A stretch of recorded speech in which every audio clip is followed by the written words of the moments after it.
Hello दोस्तों। इस video में हम डिस्कस करने वाले हैं क्लास 12th का जो पॉलिटिकल साइंस का दूसरा बुक है, इंडिया सिंस इंडिपेंडेंस। उसके जो भी कार्टून से रिलेटेड क्वेश्चंस आते हैं ना, उसके हम सॉल्यूशन करने वाले हैं। सॉल्यूशन और एक तरह से एक्सप्लेन करूँगा मैं सारे कार्टून्स को, ताकि एमसीक्यू फॉर्म में भी अगर आए तो आप एमसीक्यू में अच्छे से टिक कर पाओ, अगर आपने अच्छा से समझ रखा है तो। ठीक है, तो सबसे पहला कार्टून है यहाँ पे इंदिरा गांधी जी हैं, इन्हें फर्स्ट पे चढ़ा दिया गया है। जब डेथ हुआ था ना लाल बहादुर शास्त्री का 1966 में, तो उस टाइम पे क्वेश्चन अराइज हुआ कि भाई अब प्राइम मिनिस्टर कौन बनेगा। लाल बहादुर शास्त्री जी का तो डेथ हो गया। ऐसा कोई प्रोविज़न नहीं है, अगर प्रेसिडेंट मरता है तो वाइस प्रेसिडेंट बनता है कुछ टाइम के लिए, पर प्राइम मिनिस्टर के टाइम पे प्राइम मिनिस्टर के लिए ऐसा कुछ नहीं है। यहाँ पे था कि मोरारजी देसाई को बनाया जाए, क्योंकि मोरारजी देसाई जो थे नेहरू से भी बहुत ज़्यादा क्लोज थे और उन्हें बहुत ज़्यादा एक्सपीरियंस भी था। ठीक है, उन्हें एक्सपीरियंस था पॉलिटिकली और उन्हें पता था कि कैसे सब कुछ क्या हैंडल करना है। पर जो कांग्रेस पार्टी थी, क्योंकि पावर उनके पास था कि कांग्रेस पार्टी ही किस जिसे चाहेगी उसे बना सकती है प्राइम मिनिस्टर, क्योंकि कांग्रेस पार्टी की सरकार थी उस टाइम पे। उस टाइम पे चुना गया इंदिरा गांधी को, जो कि नेहरू जी की बेटी थी, और ब्रॉडकास्टिंग मिनिस्ट्री में उन्होंने शास्त्री जी के कैबिनेट में भी काम कर रखा था। सीक्रेट वोटिंग हुई, लोकसभा कांग्रेस के एमपी जो थे उन्होंने वोटिंग करी, जो भी मेंबर ऑफ पार्लियामेंट थे उन्होंने वोटिंग करी और इंदिरा जी को जिता दिया गया as a winner. Morarji Desai इसमें हार जाते हैं दूसरी बार, जब उन्हें प्राइम मिनिस्टर बनने का मौका दूसरी बार उनके हाथ से छीन लिया जाता है। Senior Congress leader in closing president के कामराज सपोर्टेड इंदिरा गांधी। के कामराज, जो कि किंग मेकर भी कहा जाता था उस टाइम का, उन्होंने भी सपोर्ट किया था इंदिरा गांधी को, मोरारजी देसाई को नहीं किया था। सबसे पहला मौका मोरारजी देसाई को मिला था जवाहरलाल नेहरू के डेथ के बाद, तो उस टाइम पे भी उन्हें ना बनाकर लाल बहादुर शास्त्री को बनाया गया। लाल बहादुर शास्त्री जी की डेथ हुई तो फिर उस टाइम पे भी मोरारजी देसाई को बनाया जा सकता था, पर यहाँ पे इंदिरा गांधी को बनाया गया। के कामराज भी सपोर्ट करते हैं इंदिरा गांधी को, क्योंकि उन्हें ज़्यादा एक्सपीरियंस है नहीं, और उन्हें जो के कामराज या फिर कांग्रेस पार्टी के जो जब से ऊपर वाले लीडर्स हैं, वो जो बोलेंगे वही वो करेंगी, उन्हें ऐसा लगा था।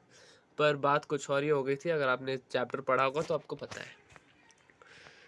दूसरा कार्टून यहाँ पे देख सकते हो, ये इंदिरा गांधी है, ये कांग्रेस के जो लीडर्स हैं, सुपर सबसे ऊपर वाले।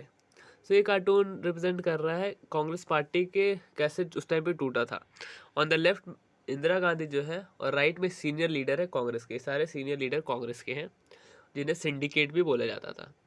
वो उन्हें मिस्टर गांधी जी मतलब इंदिरा गांधी को ये रियलाइज़ करा रहे हैं कि महात्मा गांधी का ये विज़न था कि कांग्रेस हमेशा सोशल सर्विस ऑर्गेनाइजेशन रहे और प्रेशर ग्रुप बनकर रहे इंडिपेंडेंस के बाद, ना कि कोई पॉलिटिकल वन।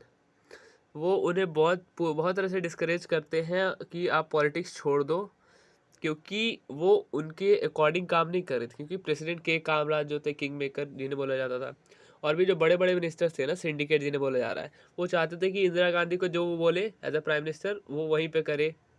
पर इंदिरा गांधी कुछ अलग ही थी, और उनका वो अपने सोच से चलती थी, और वो इन लोगों की बात नहीं मानती थी। तो अब इनके लिए तो अगेंस्ट हो गया, क्योंकि इंदिरा गांधी इनकी बात ही नहीं मान रहे। तो ये बोले थे कि आप लोग, इंदिरा गांधी जी आप पॉलिटिक्स छोड़ दो, और उन्हें थ्रेट भी दिया गया कि आप पॉलिटिक्स छोड़ दो और कांग्रेस में रहो, बट आप प्राइम मिनिस्टर से इस्तीफा दे दो। तो उन्होंने ऐसा नहीं किया, और कांग्रेस को दो पार्ट में बांट दिया गया उस टाइम पे। ठीक है, यहाँ पे तीसरा कार्टून आप देख सकते हो, यहाँ पे चरण सिंह को दिखाया गया है। चरण सिंह जो थे, उनके अटेम्प्ट को यूनाइटेड फ्रंट गवर्नमेंट जो बना था उस टाइम पे, उनके जो अटेम्प्ट था उससे दिखाया गया है कि किस तरह से उन्होंने इन सब का सपोर्ट लेकर यूनाइटेड फ्रंट गवर्नमेंट बनाया था, जो कि नॉन कम्युनिस्ट पार्टीज का ग्रुप था 1974 में, जो कि दिखाता है यूनाइटेड फ्रंट। आगे चरण सिंह जी हैं, और पीछे सारे नॉन कम्युनिस्ट आइडियोलॉजी के सारे लीडर्स उनके साथ में हैं। और जो राइट जो विंग होता है, आपने राइट विंग लेफ्ट विंग सुना होगा, तो राइट जो है वो रिप्रेजेंट करता है नॉन कम्युनिस्ट को, लेफ्ट रिप्रेजेंट करता है कम्युनिस्ट पार्टी को। तो जो कम्युनिस्ट को फॉलो करता है उसे लेफ्ट विंग बोला जाता है, और राइट जो उन्हें बोला जाता है जो नॉन कम्युनिस्ट है और पूरी तरह से फ्रीडम या फिर कैपिटलिस्ट टाइप बातें करते हैं। ठीक है, जो यहाँ पे कहा जा रहा है कि कीप राइट, कि राइट रास्ता ही लो, यानी आप नॉन कम्युनिस्ट बनो या फिर नॉन कम्युनिस्ट पार्टीज बनाओ, और उनकी ideology different from leftist party. यहाँ पे कुछ पार्टीज़ के नाम है: बीकेडी, भारतीय क्रांति दल चरण सिंह के द्वारा बनाया गया था। एसएसपी संयुक्त सोशलिस्ट पार्टी राजनारायण के द्वारा, एलडी लोकदल और बिहार क्रांति सभा बीजू पटनायक के द्वारा बनाया गया था। ठीक है, सो ये कार्टून डिपिक्ट कर रहा है कि इन सारे लीडर्स की आइडियोलॉजी नॉन कम्युनिस्ट और ये लोग राइट विंग के लीडर्स थे। नेक्स्ट हमारे पास यहाँ पे दिखाया गया है कि ये जो यहाँ पे है क्या है, बुल्लॉक्स है। सो पहले आपको पता है कि कांग्रेस का जो स्टार्टिंग में सिंबल था ना, वो इस टाइम पे बुल्लॉक्स थे। यानी आप यहाँ पे देख सकते हो कि अगर 2 बुल्लॉक थे और साथ में पीछे से कोई फार्मर था, वो एक तरह का सिंबल था उस टाइम पे कांग्रेस पार्टी का। आज तो आप देखते हो हैंड है, हाथ का है, पर बाद उस टाइम पे क्या हुआ था कि ये कार्टून डिपिक्ट कर रहा है ये कि जब इंदिरा गांधी जी कांग्रेस से अलग हुई, यानी कांग्रेस टूटा 2 भाग में, सो कैसे ये 2 बुल्लॉक्स जो हैं वो एक दूसरे से अलग हुए और 2 पार्ट में बट गए। सो ये यहाँ पे रिप्रेजेंट कर रहा है यहाँ पे।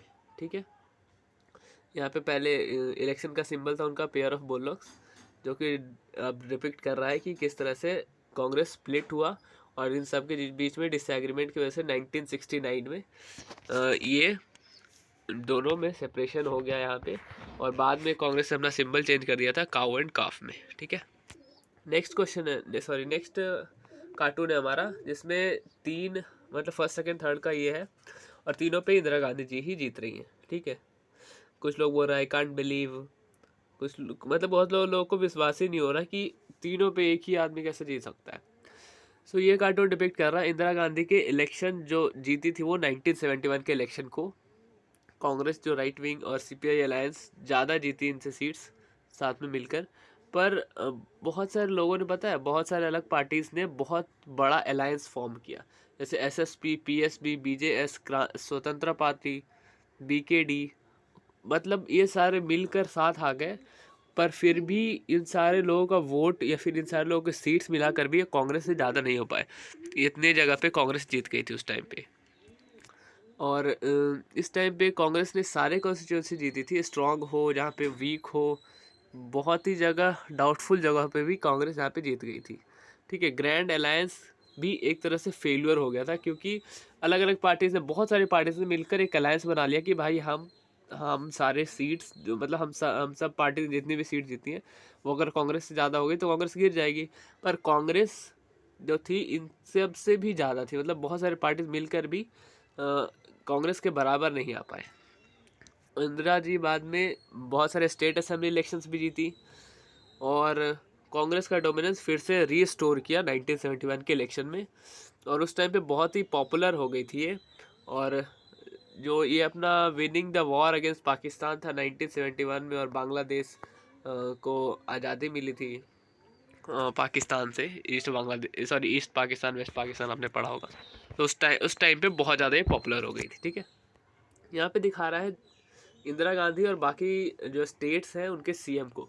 तो एक्चुअली कॉन्स्टिट्यूशन के हिसाब से चीफ मिनिस्टर जो है गवर्नर के द्वारा अपॉइंट किया जाता है, पर यहाँ पे क्या है कि सीएम जो भी मेजोरिटी पार्टी का है वो तो वही जीतता है, और वो गवर्नर के द्वारा अपॉइंट किया जाता है कि आप चीफ मिनिस्टर बनोगे। पर यहाँ पे इंदिरा गांधी अपने अकॉर्डिंग जो है, अपने चाहत के अनुसार जिससे चाहती हैं वो उसे चीफ मिनिस्टर बना सकती है, बना रही हैं, इस टाइम पे उन्होंने बनाया था। तो उसके लिए कार्टून डिपिक्ट किया गया, आप कार्टून देख सकते हो और याद रखना है इस कार्टून को। नेक्स्ट यहाँ पे द कार्टून यहाँ पे है कि इंदिरा गांधी बैठी है और साथ में यहाँ पे कौन है, यहाँ पे कांग्रेस प्रेसिडेंट है डीके बारोआ, ये जो है कांग्रेस के प्रेसिडेंट है, और वो नीचे मतलब कुर्सी को पकड़े खड़े हैं और वो कुर्सी पे बैठी है। तो यहाँ पे दिखा रहा है कि कांग्रेस में भी जो टूट कर कांग्रेस बना था उसमें भी उनका बहुत ज़्यादा डोमिनेंस था, और उस टाइम पे जो उन्होंने इमरजेंसी लागू किया था ना, और जो सुप्रीम कोर्ट का जो आया था verdict Rajnarayan versus Indira Gandhi case में कि वो इलेक्शन नहीं लड़ सकती हैं, और इलाहाबाद हाई कोर्ट ने भी उन्हें इनवैलिड कर दिया था कि वो अभी इलेक्शन नहीं लड़ सकती हैं कुछ साल के लिए। तो उस टाइम पे उन्होंने क्या किया था कि पूरे कंट्री में इमरजेंसी लगा दिया था। वैसे वो तो रीज़न था, पर और भी बहुत सारे रीज़न थे जिस वजह से इमरजेंसी लगा था। सो ये एक्सप्रेस कर रहा है उस टाइम में पॉलिटिकल क्राइसिस को, जो कि लॉ एंड ऑर्डर को भी थ्रेटन कर रहा है, और एडमिनिस्ट्रेशन प्रोसेस को भी थ्रेटन कर रहा है, क्योंकि एक लेडी जो है वो पूरी तरह से अपने हैंड में पूरा पावर ले रखा उन्होंने और अपने हिसाब से कोर्ट को भी ना मानते हुए अपने हिसाब से चल रही है।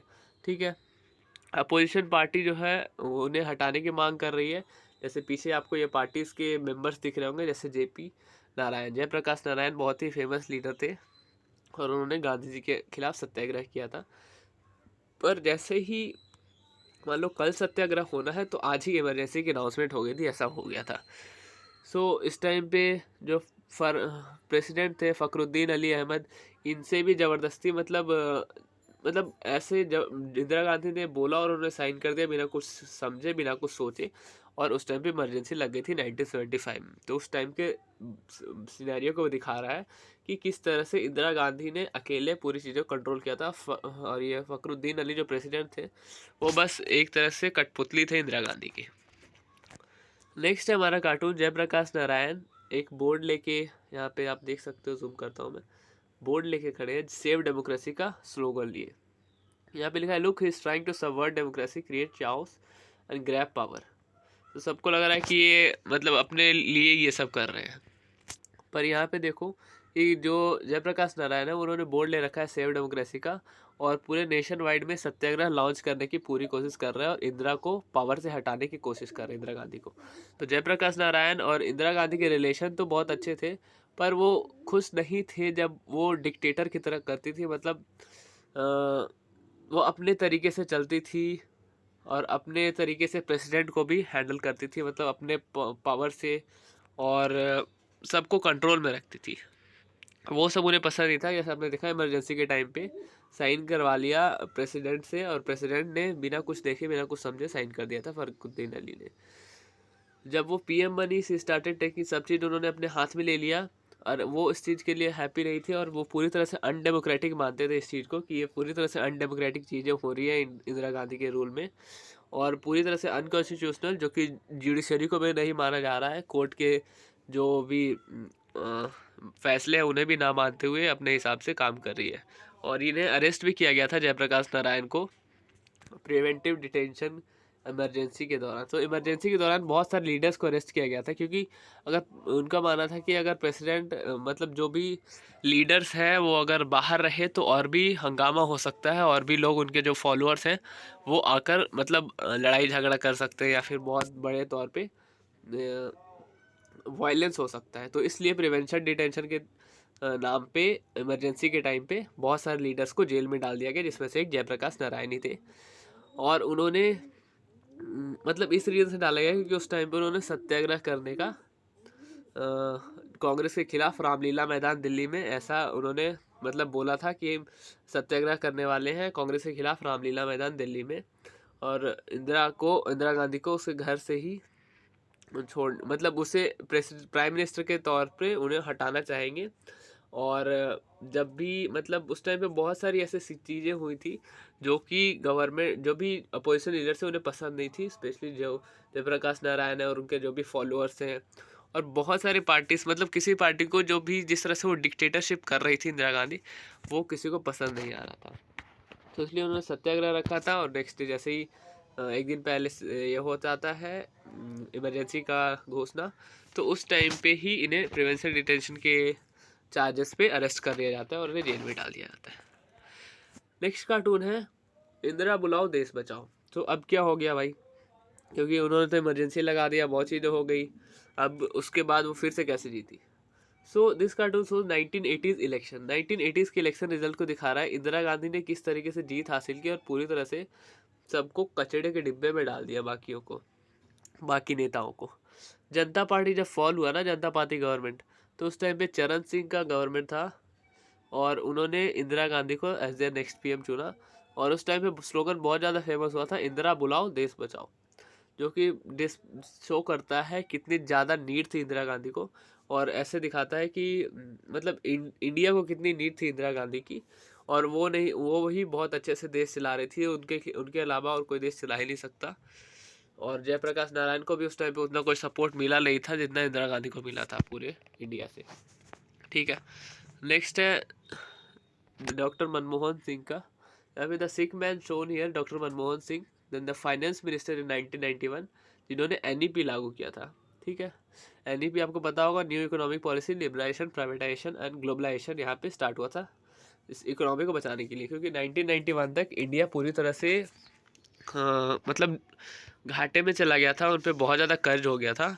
और जब IMF से लोन मांगा गया इंडिया के द्वारा, तो उन्होंने कहा कि आपके कंट्री को LPG पॉलिसी अपनानी होगी, लिबरलाइजेशन, प्राइवेटाइजेशन और ग्लोबलाइजेशन की। सो उस टाइम पे फाइनेंस मिनिस्टर मनमोहन सिंह थे। सो उन्होंने बहुत ही अच्छे से इस चीज़ को डील किया था, और वो यहाँ पे ट्राई कर रहे हैं कन्विंस करने के लोगों को कि हमने न्यू इकोनॉमिक पॉलिसी अडॉप्ट किया है और इंडिया इसे सरवाइव करेगा और डेवलप भी करेगा, क्योंकि उस टाइम पे बहुत ज़्यादा डेब्ट था, मैंने बताया, और बहुत सारे चेंजेस ज़रूरी थी उस टाइम पे। उस टाइम पे PV नरसिम्हा राव प्रेसिडेंट, उस टाइम पे PV Narasimha Rao prime minister थे। तो यहाँ पे आप देख सकते हो ये सिख मैन, यहाँ पे ये रहे मनमोहन सिंह जी।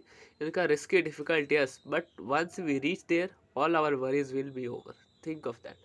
मतलब सबको ये बोल रहा है कि हम न्यू इकोनॉमिक पॉलिसी अगर अपनाते हैं तो बहुत ही हम अच्छे से डेवलप कर पाएंगे, और वैसे भी हम कर्ज में हैं, तो अभी हम इसे अपनाना और एक तरह से रिस्क ही है, तो रिस्क लेना ही पड़ेगा, और हम आगे जाकर अच्छा परफॉर्म कर पाएंगे एज अ कंट्री। सो 1991 में बहुत ज़्यादा डेब्ट था, पर धीरे धीरे जैसे ही LPG पॉलिसी आई, फिर बहुत सारे कंपनीज इंडिया में आए, तो आज आप देख सकते हो इंडिया 4th लार्जेस्ट है इकोनॉमी के टर्म में। नेक्स्ट है हमारा इमरजेंसी इंडेड इन 1977। ठीक है, ये देखो RK लक्ष्मण, आप जानते होंगे इन्हें, इनके ही बहुत सारे कार्टून्स आप बुक में देखते हो।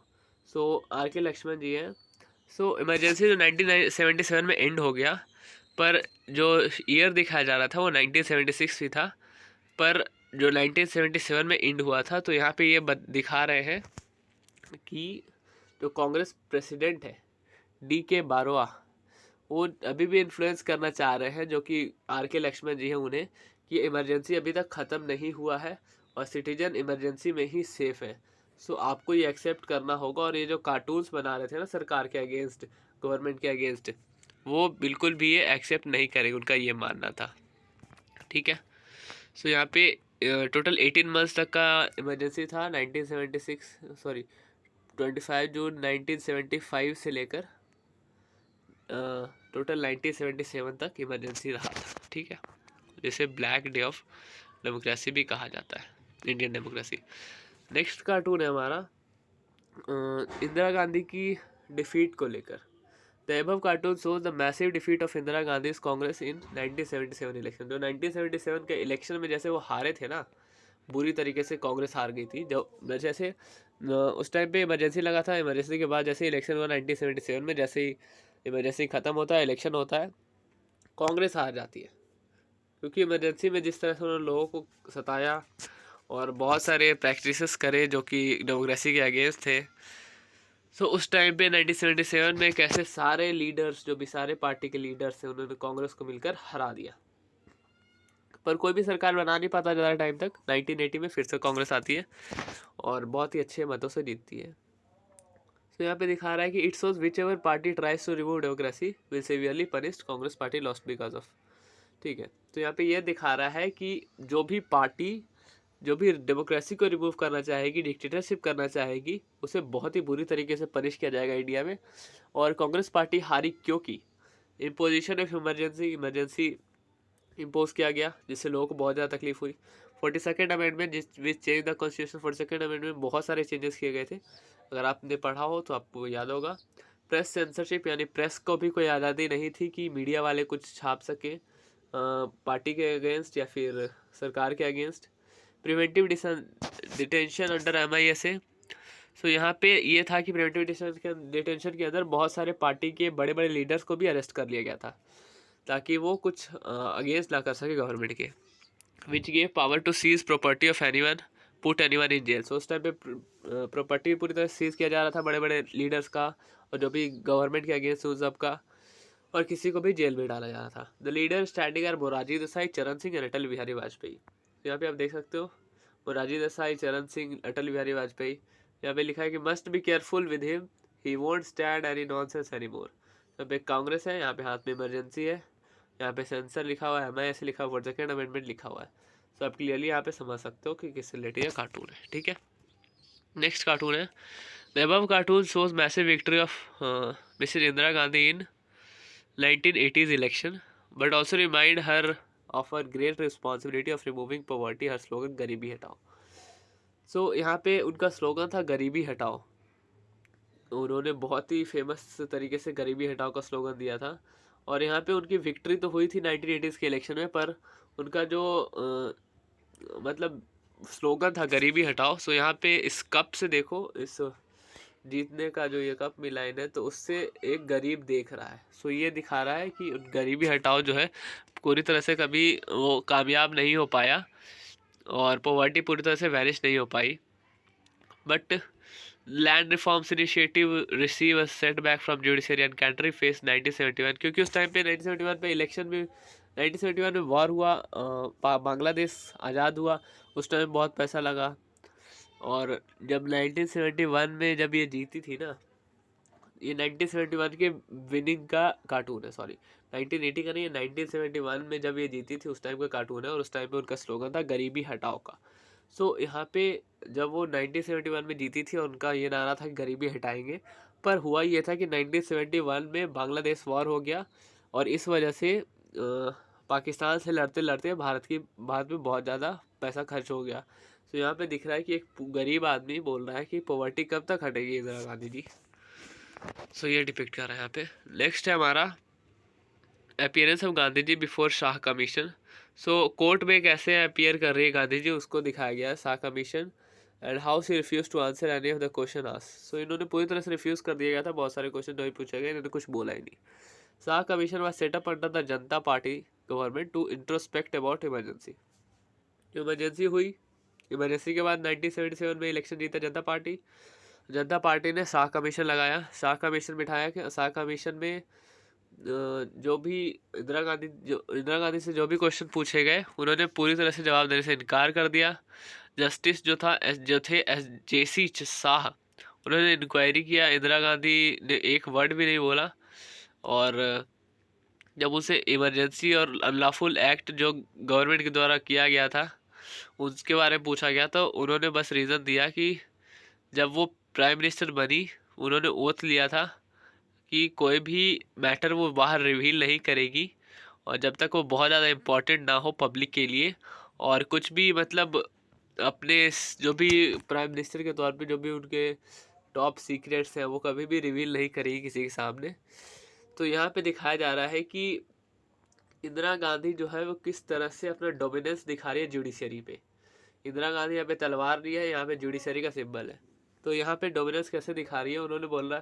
इनका अलग ही आंसर है कि जो प्राइम मिनिस्टर के तौर पे मैंने ओथ लिया था कि मैं कभी जो भी कंट्री से रिलेटेड मैटर है वो कभी भी लोगों के सामने नहीं बोलूँगी, तो इसलिए वो यहाँ पे नहीं बताती और कोई भी आंसर देने से वो स्किप कर देती है, ठीक है। अब नेक्स्ट है हमारा और लास्ट है ये, जो कार्टून डिपिक्ट कर रहा है 1970 के और 1999 के इलेक्शन को, ठीक है। सो कैसे चेंज हुआ कॉन्ट्रास्ट पार्टी सिस्टम का इंडिया में। 1971 में तो इन्हें देखो कितना बड़ा माना जा रहा है, और बाकी पार्टीज कितनी छोटी है, 1971 की बात है।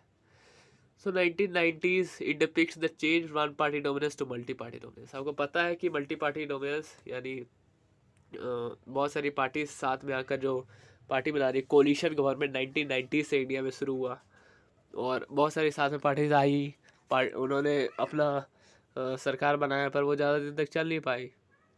On the left Mrs Indira Gandhi and the man who is trying to topple her, Atal Bihari Vajpayee. So यहाँ पे अटल बिहारी वाजपेयी है, और ये इंदिरा गांधी को देखो कितना बड़ा दिखाया गया है, पर वो सक्सेसफुल नहीं होते उस टाइम पे। बट 1999 में वो सीन की पूरी तरह से चेंज हो चुका है।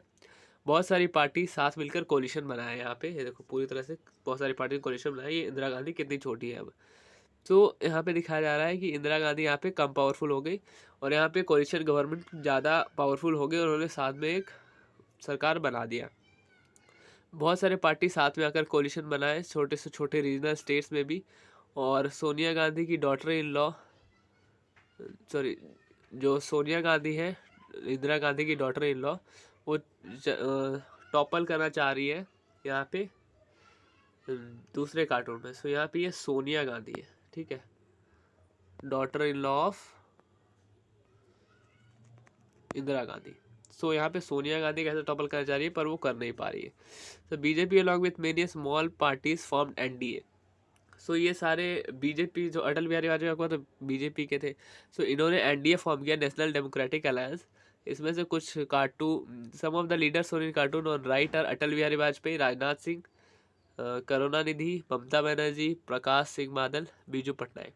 तो यहाँ पे कुछ लीडर्स दिखाए गए हैं, उनका नाम यहाँ पे दिया हुआ है, और उन्होंने कोalition फॉर्म किया और इन्हें पूरे साथ में एनडीए बुलाया जाता था, नेशनल डेमोक्रेटिक अलायंस आजू बुलाया जाता है। और इन्होंने कांग्रेस के अगेंस्ट खड़ा हुआ और इन्होंने यहाँ पे सरकार बनाई। सो ये था कि 1971 से 1999 तक कैसे पूरा सीन चेंज हुआ, जब एक टाइम पे पूरी कांग्रेस कांग्रेस कांग्रेस होता था, अब और भी पार्टीज को भी मौका मिलने लगा। सो ये था इस कार्टून का एक्सप्लेनेशन, और जो भी इंपॉर्टेंट कार्टून्स है वो मैंने एक्सप्लेन कर दिए हैं, और इससे ज़्यादा क्वेश्चन नहीं आ सकता। और ऑल द बेस्ट आपके एग्जाम के लिए। चैनल को सब्सक्राइब कर दीजिएगा, वीडियो अच्छी लगे तो वीडियो को लाइक कर देना। Thank you, have a nice day. जय हिंद, जय भारत।